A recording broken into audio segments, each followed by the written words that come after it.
তো আমরা কোথায় ছিলাম সেখান থেকে স্টার্ট করো। আমরা 29 অবধি করেছিলাম, 28 অবধি করেছিলাম, 29 থেকে স্টার্ট করি। ঠিক আছে, প্রথম কোশ্চেন দিয়েছে কি দেখো আমাদের, যে একটি ত্রিভুজের ক্ষেত্রফল দিয়ে দিয়েছে। আচ্ছা না, এটা 29, দেখো 3 4 5। দেখো 3 4 5 দেখলে আমরা বুঝতে পারছি সমকোণী ত্রিভুজ। ঠিক আছে, দৈর্ঘ্যবিশিষ্ট কোনো ত্রিভুজের ক্ষেত্রফল কত হবে, জাস্ট আমি ড্র করে দেখিয়ে দিচ্ছি। 3, এটা 4, এটা 5। তাহলে আমাদের ক্ষেত্রফল, ত্রিভুজের ক্ষেত্রফল half into base into height. Base কত 3 দেখতে পাচ্ছ, হাইট কত আমাদের 4 দেখতে পাচ্ছ। তাহলে কত, এটা কেটে গেল আমাদের 2, 3 দুগুণী 6। ঠিক আছে, তো এইটা আমি কেটে ফেলেছি, যাই হোক এটা আমাদের 6 চলে এলো। ঠিক আছে, নেক্সট হচ্ছে দেখো এটা আয়তক্ষেত্রের বাগানের দৈর্ঘ্য প্রস্থ যথাক্রমে 180। ঠিক আছে, তাহলে আমাদের দেখো কি বলেছে, বাগানের চারদিকে 100 মিটার চওড়া রাস্তা আছে, তাহলে রাস্তাটির ক্ষেত্রফল কত হবে। দেখো কোশ্চেনটা দেখো ভালো করে দিয়েছে, ভাবো যে একটা এরকম আমাদের আয়তাকার বাগানের দৈর্ঘ্য দিয়ে দিয়েছে আমাদের 100, প্রস্থ দিয়ে দিয়েছে 80। এবার বলছে 10 সেন্টিমিটারের কি বলেছে, 10 মিটারের চওড়া যদি রাস্তা হয়ে যায়। ঠিক আছে, এরকম ভাবো যে 10 মিটারের রাস্তা, তাহলে দেখো দুদিকে আমার 10 10 করে বাড়ছে, এদিকেও 10 এদিকেও 10। ঠিক আছে, আর যখন আমাদের এটাও বাড়ছে, এদিকেও 10 ওদিকেও 10, এদিকেও 10 এদিকেও 10 বাড়ছে। তাহলে সেক্ষেত্রে দেখো আমাদের এই যে লেন্থটা রয়েছে সেটা 120 হয়ে যাচ্ছে। আচ্ছা যদি আমি বলি যে এখানে আমাদের ব্রেডটা কত হয়ে যাবে, ব্রেডটা 100 হয়ে যাচ্ছে, তাই তো। এদিকেও যদি বেড়ে যায় আমাদের, তাহলে লেন্থ ব্রেডটা কত হয়ে যাচ্ছে। ঠিক আছে, আমি দেখিয়ে দিচ্ছি তোমাদেরকে। তাহলে দেখো সব দিক থেকে যদি 10 বাড়ে, এদিকেও 10 বাড়ছে, তাহলে 120 হয়ে গেল আমাদের লেন্থ।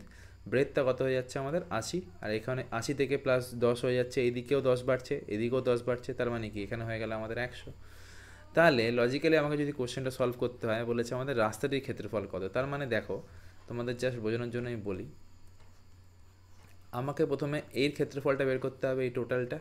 ঠিক আছে, এই টোটালটা, আর তারপরে এর ক্ষেত্রফল বের করতে হবে, আর এইটা থেকে এইটা বাদ দিলে আমি এই পোর্শনটা পেয়ে যাব, তাই তো। এটাই তো। আরেকবার দেখিয়ে দিই, আমি আরেকবার দেখিয়ে দিই জিনিসটা কী বলতে চাইছি আমি।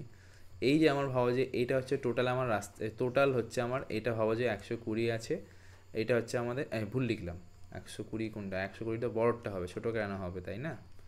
120 ভাবো এটা আছে, এটা হচ্ছে আমাদের 80 আছে, এটা 80 না 100 আছে। ঠিক আছে, আর ভিতরেরটা ভাবো দেওয়া আছে কত আমাদের, এটা হচ্ছে 100, এটা হচ্ছে 80। তাহলে আমি বাইরের এরিয়া থেকে যদি ভিতরের এরিয়াটাকে এইটাকে বাদ দিই, তাহলেই তো আমি এই জিনিসটা পেয়ে যাব, তাই তো। এই জিনিসটা পেয়ে যাবো। তো আমাকে রাস্তার এরিয়াটা এরমভাবে বের করতে বলেছে। কি করব, কিচ্ছু করব না, 120 ইন্টু 100 মাইনাস করে দেবো হচ্ছে 100 ইন্টু কত আছে আমাদের, 100 ইন্টু 80। ঠিক আছে, তাহলে দেখো এটা 1 2 0 0 0, আর এটা হচ্ছে আমাদের 8000, তাই তো। কত এসে গেল, 4000। ব্যাস, এটা আমাদের আনসার হয়ে গেল। বিশেষ কিছু করতে হবে না, জাস্ট বড়েরটা থেকে আমি ভিতরেরটা বিয়োগ দিয়ে দেবো। একটি সমপরিসীমা বিশিষ্ট একটি বড় ক্ষেত্র আয়তক্ষেত্রের ক্ষেত্রফল।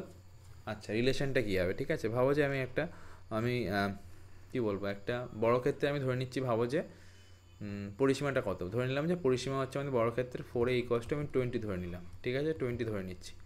তাহলে আমাদের ইকুয়ালস টু কত দেখো, 5 চলে এলো একটা সাইড। তাহলে আমাদের চারটে সাইড কত হবে, 5, এটাও 5, এটাও 5, এটাও 5, তাই তো। এবার ভাবো যে আমাদের আয়তক্ষেত্রে দিয়েছে 2 ইন্টু লেন্থ প্লাস ব্রেথ, সেটা হচ্ছে আমাদের পরিসীমা ইকুয়ালস টু 20। তাহলে লেন্থ প্লাস ব্রেথ কত চলে আসছে আমাদের, 10 চলে আসছে। ঠিক আছে, 10 চলে আসছে। তাহলে এল আর বি আমি কী কী ধরতে পারি, 1 9 ধরতে পারি, 2 8 ধরতে পারি, আচ্ছা 3 7 ধরতে পারি, 4 6 ধরতে পারি, 5 5 5 5 হবে না, 5 5 তো হবে না। তাহলে আবার দেখো, তাহলে আমার পরপর রিপিট হয়ে যাবে, তারপরে তাহলে আর নিতে পারছি না আমি। এবার দেখো জিনিসটা খেয়াল করলে তোমরা বুঝতে পারবে যে আমি যদি এর এরিয়া বের করি, এর স্কোয়ার এর কত 25 হয়ে যাচ্ছে। আচ্ছা যদি আমি এর এরিয়া বের করি লেন্থ ইনটু ব্রেথ, মানে ভাবো যে এটা এল, এটা হচ্ছে বি। দেখো এটা কত 9 আসছে, এটা কত আমাদের 16 আসছে, এটা কত আমাদের 3 7 21 আসছে, এটা দেখো 4 6 24 আসছে। মানে কি, আমার যে বর্গক্ষেত্রে এরিয়া রয়েছে সেটা, মানে বর্গক্ষেত্রের যে এরিয়া রয়েছে সেটা সবসময় আমাদের আয়তক্ষেত্রের এরিয়ার থেকে বেশি আসছে, তাই তো। বর্গক্ষেত্রের যে এরিয়া রয়েছে এটা সবসময় গ্রেটার দেন কি আমার এল ইন্টু বি আসছে, তো আমাকে এখানে এটাই বের করতে বলেছে। তো এখান থেকে দেখো দিয়ে দিয়েছি কি আমাদের এস সবসময় কী হয়ে যাবে, গ্রেটার দেন আর। ঠিক আছে, এটাই হয়ে যাবে আমাদের এস গ্রেটার দেন কি, বর্গক্ষেত্র যে আমাদের এরিয়া রয়েছে সবসময় বেশি হয়ে যাবে কি আমাদের এই আয়তক্ষেত্রের থেকে। এবার তুমি বলবে স্যার এস আর কোথা থেকে পেলাম, আমি দেখো এখানে লেখা আছে যে বর্গক্ষেত্র আয়তক্ষেত্রের ক্ষেত্রফল যতক্রমে এস ও আর হলে, তাহলে বর্গক্ষেত্র বেশি, এস গ্রেটার দেন আর, বাস। ইকুয়াল টু হচ্ছে না, দেখো 25 গ্রেটার দেন 24, 25 গ্রেটার দেন 21, তার জন্য কিন্তু আমি এটা করতে পারলাম ইকুয়েশনটা যে এস গ্রেটার দেন আর। ঠিক আছে, নেক্সট কোশ্চেনে যাব। নেক্সট দেখো দিয়েছে আমাদের একটি আয়তাকার ক্ষেত্রের দুই বাহুর অনুপাত দিয়ে দিয়েছে। আয়তাকার ক্ষেত্রে দু বাহুর অনুপাত দিয়ে দিয়েছে 3:4, দুটি বাহু, তাহলে দুটো বাহু মানে ভাবো যে এল বি দিয়ে দিয়েছে আমাদের 3:4। আচ্ছা এটা 3:4, আচ্ছা ঠিক আছে, দিয়ে দিয়েছে 3:4। এটা লেখার দরকার নেই আমাকে এখানে, কেন কি আমাদের এল তো সবসময় বেশিই হবে, ঠিক আছে, এবং দিয়ে দিয়েছে ক্ষেত্রফল এত, তাহলে আমার কিছু লেখার প্রয়োজন নেই। 3:4 ইন্টু আমাদের এক্স স্কোয়ার। তুই বলবি স্যার কেন, আমি বললাম 3:4 ধরে নাও, একটাকে 3x ধরে নাও, একটা 4x ধরে নাও, তাহলে আমাদের 3×4 = 12 এক্স স্কোয়ার ইকুয়ালস টু দিয়ে দিয়েছে দেখো 7500, ঠিক আছে। তো 12 দিয়ে ভাগ করছি, দেখো 3 দিয়ে হচ্ছে 3×4 = 12, 3×2 = 6, 3×5 = 15, 0 0, 4 দিয়ে আবার করছি, 4 দিয়ে হয়ে যাচ্ছে আমাদের 4×6 = 24, 4×2 = 4×6 = 24, 4 তারপর হচ্ছে আমার 4×2 = 8 এটা, আর এক্স স্কোয়ার ইকুয়ালস টু এটা, তাহলে এক্স ইকুয়ালস টু আমাদের কত চলে আসছে, 25 চলে আসছে, তাই তো। এবার কি বলেছে আমাদের যে প্রতি মিটার এত টাকা হিসেবে মাটির চতুর্দিকে বেড়া দিতে কত খরচ হবে। চতুর্দিকে বেড়া দিচ্ছে, চতুর্দিকে যদি বেড়া দেয়, আচ্ছা তাহলে এবার দেখো আমাকে 3 আর 4 দিয়ে দিয়েছে, চতুর্দিকে বেড়া দিচ্ছে মানে হচ্ছে 2 ইন্টু লেন্থ প্লাস ব্রেথ আমাকে বের করতে হবে, 2 ইন্টু লেন্থ প্লাস ব্রেথ। তো সেটা কত হয়ে যাবে আমাদের 2 ইন্টু, ঠিক আছে, আমি 25টাকে বাইরে রেখে দিচ্ছি, মানে আমাদের দেখো 3x আর 4x আছে, 25টাকে বাইরে রাখলাম, 4 + 3 হচ্ছে 7 এসে গেলো, তাহলে 7×2 = 25×2 = 50, আর 50 আর এটা হচ্ছে 350, 350 মিটার হচ্ছে কি আমাদের পরিসীমাটাকে আমাকে পুরো দিতে হবে 2.50 টাকা হিসাবে, ঠিক আছে। 100 লিখে দিলাম, এটা গেল 5 গেল, এটা 2 গেল, ঠিক আছে। তাহলে 350, এটা 0, 5 5 25, 2 3 5 15, 16 17 /2 চলে এলো, 8×2 = 16, ঠিক আছে, 7×2 = 14, 5×2 = 10, তাহলে এত টাকা খরচ হবে। বুঝতে পারলে আশা করি একদম ক্লিয়ার কাট, কোনো কিছু এক্সট্রা করিনি, যা আছে ওটাই বসিয়েছি। এটা আয়তক্ষেত্রের ক্ষেত্রফল দিয়ে দিয়েছে আমাদের এত, দৈর্ঘ্য প্রস্থের থেকে 15% বেশি। ভাবো দৈর্ঘ্য যদি আমাদের প্রস্থের থেকে 15% বেশি, মানে 3/20, তাহলে দৈর্ঘ্য যদি হয়ে যায় আমাদের, এই প্রস্থ যদি হয়ে যায় আমাদের এটা, যদি ব্রেথ এটা হয়ে যায়, তাহলে আমাদের লেন্থ কত হয়ে যাবে, 23 হয়ে যাবে, তাই তো। তাহলে 20 × 23 ইন্টু আমাদের এক্স স্কোয়ার ইকুয়ালস টু দিয়ে দিয়েছে আমাদের কত, 460। এটা কাটছি, দেখো 20 চলে গেল, আবার এটা কাটলাম, তাহলে এক্স ইকুয়ালস টু আমাদের 1 চলে এলো। তাহলে আমাদের লেন্থ আর ব্রেথ কত পেয়ে গেলাম, লেন্থ পেয়ে গেলাম আমাদের 23, ব্রেথ পেয়ে গেলাম আমি 20, ঠিক আছে। এরপরে কি বলেছে আমাদের, আয়তক্ষেত্রের প্রস্থ কত হবে, 20 হয়ে যাবে, আর কি ঘাটাবো, হয়ে গেল। এবার দেখো নেক্সট কোশ্চেন, দেখো 34এরটা, 1/2, 1/3, 1/4, দেখো এরকম যখনই কোশ্চেনে থাকবে 3টি বাহু, এটাকে আমাকে সাজাতে হবে। আমি এখানে এলসিএম নিয়ে নিলাম 12, 6 4, এটা হচ্ছে আমাদের 3। কি দিয়েছে দেখো, যে যদি ত্রিভুজটির পরিসীমা এত হয়, পরিসীমা এত মানে কত, 6 4 10 13, 13x ইকুয়ালস টু কত আমাদের 52, 4 তারং 52, x ইকুয়ালস টু কত 4। বলেছে আমাদের বৃহত্তম বাহু কোনটা, বৃহত্তম দেখো 4টে বেশি, তাহলে 4 6 24 হয়ে যাবে, ব্যাস, আর কি করবো বলো। আচ্ছা এখানে দিয়েছে 1 সেকেন্ড, তাহলে বৃহত্তম বাহুটি দৈর্ঘ্য কত, ক্ষুদ্রতম বাহুটি, তাহলে বৃহত্তম এটা বিগেস্ট, তাহলে লোয়েস্ট কোনটা আমাদের 3, তাহলে 3 4 12 হয়ে যাবে, লোয়েস্ট, ঠিক আছে, লোয়েস্ট এটা, ঠিক আছে। কেন দেখো সব থেকে ছোটো এটা, আর এক্স আমি কী করছি, গুণ করে দিচ্ছি, কেন কি এগুলো সবই তো এক্স হিসাবে আমি ধরছি, তার জন্য তো আমি করতে পারলাম 13x, ঠিক আছে। নেক্সট দেখো বলছে একটি আয়তক্ষেত্রে কর্ণ দিয়ে দিয়েছে, দেখো আয়তক্ষেত্রে কর্ণ দিচ্ছে মানে দেখো এই যে আমাদের ডায়াগ্রাম, আমি ভাবো যদি এটাকে লেন্থ ধরি, এটাকে এল ধরি, এটাকেও এল হবে, এটা ব্রেথ ধরলে এটাও ব্রেথ হবে, তাহলে এল আর ব্রেথ যদি এটা হয়, আমাদের ফর্মুলা কি, এটা যদি 90 ডিগ্রি আমাদের দেখলে আমরা বুঝতে পারছি, তাহলে এটা √/, কর্ণটা হয়ে যাবে কি L² + B², তাই তো। তো এই ফর্মুলা অনুযায়ী √/, L² + B² ইকুয়ালস টু কত হবে আমাদের, দেওয়া আছে 20, তাই তো, না 41 দিয়ে দিয়েছে, √/, 41, দাঁড়া একটুখানি ভুল লিখে ফেললাম, এটাকে ঠিকভাবে লিখছি, √/, 41, ঠিক আছে, আমি একটু ঠিকভাবে লিখি এটাকে, দু সাইডে আমি স্কোয়ার করে দিচ্ছি, তাহলে কি হয়ে যাবে দেখো আমাদের L² + B² ইকুয়ালস টু 41, তাই তো, দুটো সাইডে স্কোয়ার করে দিলাম। এবার দেখো কি বলেছে, তার ক্ষেত্রফল দিয়ে দিয়েছে, লেন্থ ব্রেথ দিয়ে দিয়েছে আমাদের 20, পরিসীমা কত, পরিসীমা মানে আমাকে বের করতে হবে কি 2 × লেন্থ প্লাস ব্রেথ, তাই তো, 2 × লেন্থ প্লাস ব্রেথ আমাকে বের করতে হবে। আচ্ছা এখান থেকে দেখো L + B তার হোল স্কোয়ার মাইনাস 12B আমি লিখতে পারি ইকুয়ালস টু 41। স্যার আপনি কীভাবে লিখলেন, আমি বললাম দেখো এই জিনিসকে আমি কি এটা করতে পারি, দেখো এখান থেকে দেখতে হবে না, আমি তোমাকে একটা অন্যরকমভাবে দেখাচ্ছি, দেখো এই জিনিসকে আমি লিখতে পারি L² + 2LB + B² minus 2LB, হ্যাঁ স্যার লিখতে পারি, দেখো দুটো কেটে গেলে কিন্তু আমার সেই L² + B² এটাই চলে আসছে, তার জন্য আমি এটাকে লিখতে পারি, ঠিক আছে। এবার দেখো এটাকে মুছে দিই, এবার আমি কোশ্চেনে যাই, তাহলে আমাদের দেখো এবার L + B আমাকে স্কোয়ার পেয়েছি, এখানে 41 প্লাস এটা কত 2 আমাদের ওদিকে পাঠিয়ে দিচ্ছি, তাহলে এখানে 40 চলে আসছে, 2 আমাদের এল বির ভ্যালু বসিয়ে দিলাম 81, তাহলে এল প্লাস বি এর ভ্যালু কত চলে এলো 9 চলে এলো। ঠিক আছে, ফর্মুলা কি বের করতে আমাদের 2 এল প্লাস বি, তাহলে আমাদের এখানে হয়ে যাবে কত 9 × 2 = আমাদের 18 হয়ে গেল সেন্টিমিটার। ব্যাস, নেক্সট কোশ্চেনে যাব। একটি আয়তক্ষেত্রের দৈর্ঘ্য ও প্রস্থের অন্তর দিয়ে দিয়েছে, লেন্থ অ্যান্ড ব্রেথের অন্তর দিয়ে দিয়েছে 23। যদি আয়তক্ষেত্রটি পরিসীমা এত হয়, পরিসীমা মানে 2 × লেন্থ প্লাস ব্রেথ যদি আমাদের হয়ে যায় কত 206, তাহলে এল প্লাস বি কত হয়ে যাচ্ছে আমাদের 103, তাই তো বলে, তাহলে ক্ষেত্রফল বের করো, তাহলে এল বি ভ্যালু বের করতে হবে। লেন্থ প্লাস ব্রেথ পেয়েছি 103, লেন্থ মাইনাস ব্রেথ পেয়েছি আমি 23, তাহলে আমাদের এল কত হয়ে যাবে, দুটোর যোগফল মানে হচ্ছে 126/2 = কত 6 আর 3, আর ব্রেথ হয়ে যাচ্ছে আমাদের 103 মাইনাস হচ্ছে আমাদের 23 08, তাহলে 80 হয়ে যাচ্ছে আমাদের 2 কত হয়ে যাচ্ছে 40। তাহলে আমাকে কী বের করতে বলেছে ক্ষেত্রফল, ক্ষেত্রফল হচ্ছে 63 × এটা 63 × 40, তাহলে আমাদের দেখো 4 যদি 3 4 12 হাতে আছে 24 25 252, ব্যাস এটা আনসার। বুঝতে পারলে? চলো নেক্সট পেজে যাই।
এবার এই কোশ্চেনটা দেখো, আমি যদি 6 আর 4 যদি আমি ধরে নিই 6 আর 4, তাহলে কিন্তু আমার কোশ্চেন সলভ হয়ে যায়। দেখো 4 6 24ও আসছে, আর 6 4 আমাদের 10ও আসছে, ঠিক আছে। তাহলে দুটো প্রশ্নের মধ্যে পার্থক্য কত হবে? 6 - 4 = 2, ব্যাস হয়ে গেল আমার আনসার। তো এইগুলোকে কিন্তু মানে এই মানে শর্ট ট্রিক্সের মাধ্যমে সলভ করবে, নাহলে কিন্তু অনেক সময় লেগে যাবে। আশা করি সবাই সব বুঝতে পারো যেগুলো করলাম। দেখা হচ্ছে নতুন ক্লাসে, ততক্ষণের জন্য জয় হিন্দ, নমস্কার।